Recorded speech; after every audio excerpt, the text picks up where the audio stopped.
Hi, I'm Dr. Marianne Cintron. Thanks for joining us today. I have a very special guest who is a fellow teacher. Her name is Christy Corbett. I'm going to bring her on to share her story, and the introduction for her will be in the text down below. So Christy, come on to the stage. Welcome. Thank you so much for having me, Marianne. I was so fascinated yesterday talking to you about your journey as a teacher and with your 4 children, specifically one son who had dyslexia, and you shared an amazing journey. Would you go ahead and share with our audience about that journey? I'd be happy to. Thank you. Yes, I was a high school English teacher, and my 4th child was getting ready for kindergarten, and he had some speech struggles, some speech delay, some speech therapy. But when he went into kindergarten, he didn't do well, also didn't do well in 1st grade. And by about 2nd grade, he found himself in a resource room with an IEP. And when I met with his resource room teacher, she said he cannot hear the individual sounds within words. Now, at the time, I thought that meant that he had some kind of a disability that was going to be his for life, and he just would never be able to hear the individual sounds. So she was teaching my son to read using flashcards and basically teaching him to memorize how these words looked.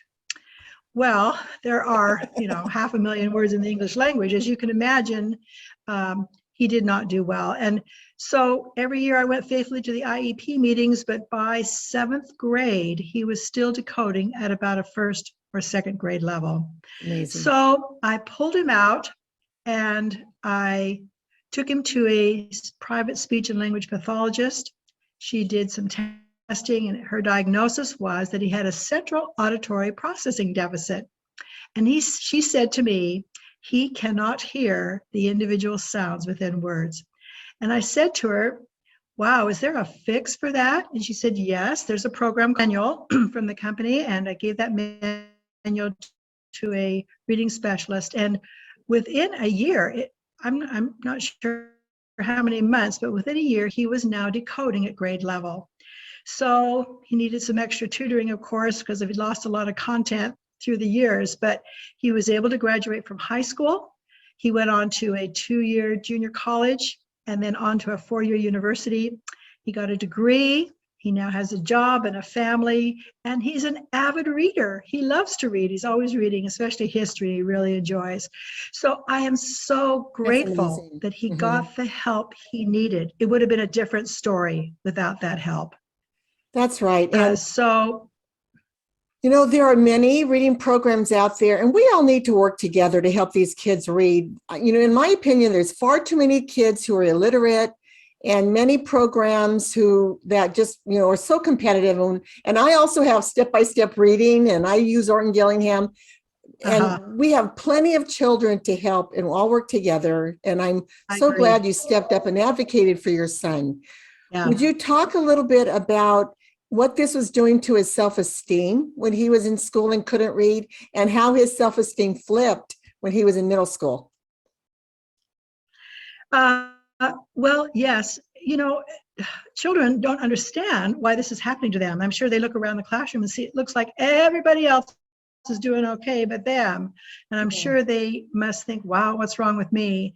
And he kind of compensated by being absolutely hilarious. He is so much fun. It was just, a ton of laughs, and kind of honestly tried to kind of be funny and clever and get some attention that way, while I'm sure inside he was really, really struggling. And then later on, after he learned to read, I think it made a huge difference in his confidence. He did okay in high school, probably because he didn't have the background. He'd missed some of the background experience, especially in mathematics. But yeah, when he went on to college, he did well, and he still is just really a fun person, great personality, funny, but now able to just read anything that he puts his hands on. So yeah, I feel for these little guys, and I was trained in this program, and they come often in tears and feeling horrible about themselves. And yeah, it's wonderful to see the change when they finally see that, hey, I can learn to read too. And we talked the other day about, oh my goodness, my mind, we were just talking about the necessity of the multisensory approach. It's just not the flashcards, memorize these words, that kids need a multisensory approach to reading. Would you want to expound a little bit about that? Yeah, sure. Yeah, sure, absolutely. So I tell parents that often what students are missing is what's called phonemic awareness. And that's that ability to hear or distinguish, segment the individual sounds within words. So I always remind parents that a lack of phonemic awareness has nothing to do with intelligence.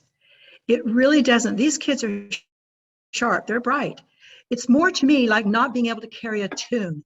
We would never think because somebody can't carry a tune that's a reflection of their intelligence.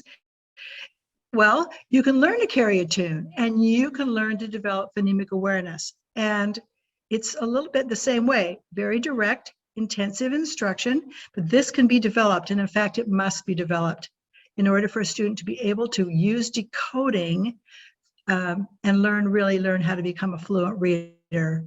So I emphasize that to parents to look for programs that do have the multisensory approach, as you mentioned, that can help students develop phonemic awareness. The other thing I tell parents is please don't wait. I think it's tragic in my son's case. If I just continue to wait, he would probably have dropped out of high school and not learned how to read.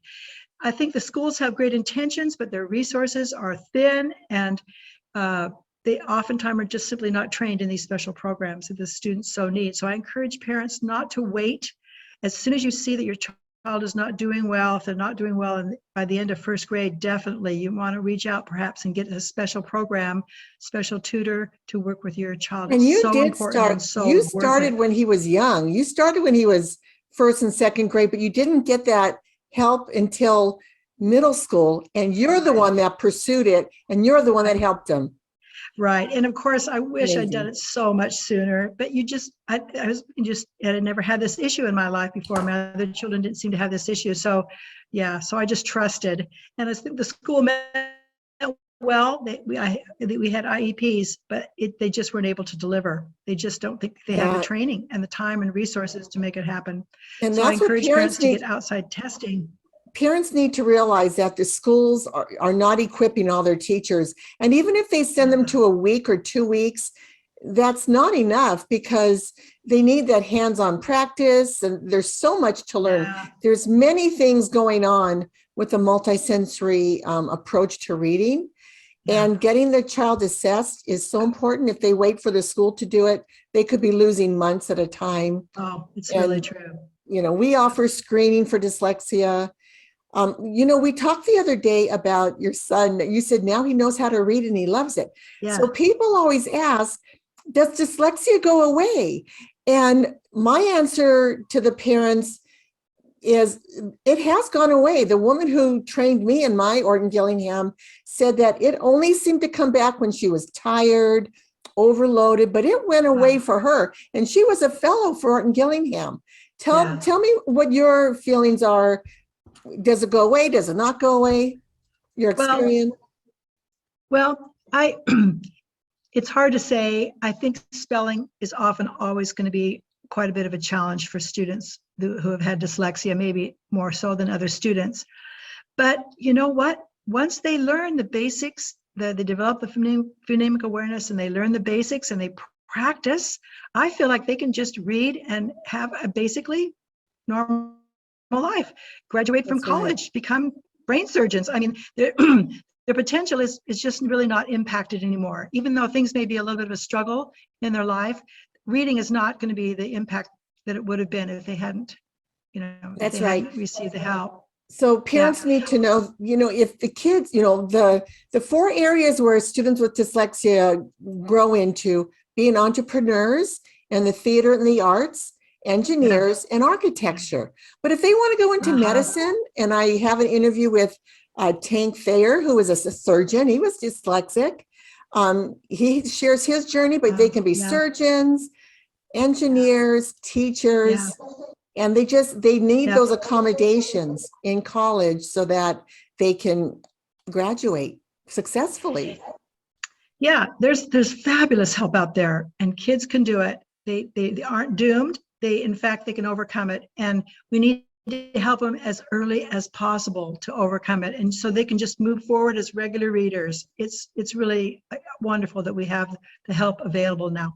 Let me ask you, do you think your son's dyslexia had a genetic component, or was more environmental?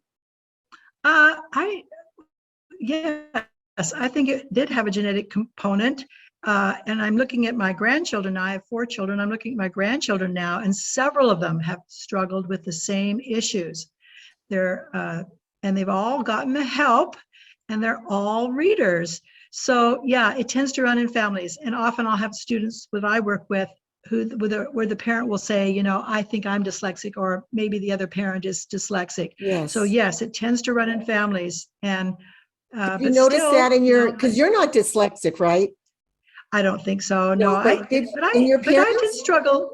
I did struggle a little bit in my reading, although I by the end of first grade I was reading. But yeah, I think there is. I know there is in my family, because I've seen it now in 2 generations. Okay. So it's pretty typical. Yeah, I think it's pretty. And typical. when it skipped your first 3 kids, did it get you by surprise when you noticed your 4th child struggling?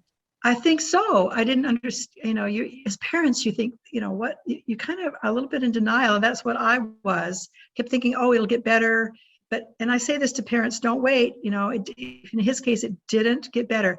In some of my other children, there was a little bit of struggle early on, but they seem to kind of overcome it. But sometimes when it's severe, they can't overcome it on their own. Like it's like carrying a tune. They could just, that would be their case the rest of their lives. I worked with adults who had their whole lives been unable to read, but they also learned to read when they finally were able to develop phonemic awareness and get the training and practice that they needed. So it's certainly not hopeless. There's so much available that can help families.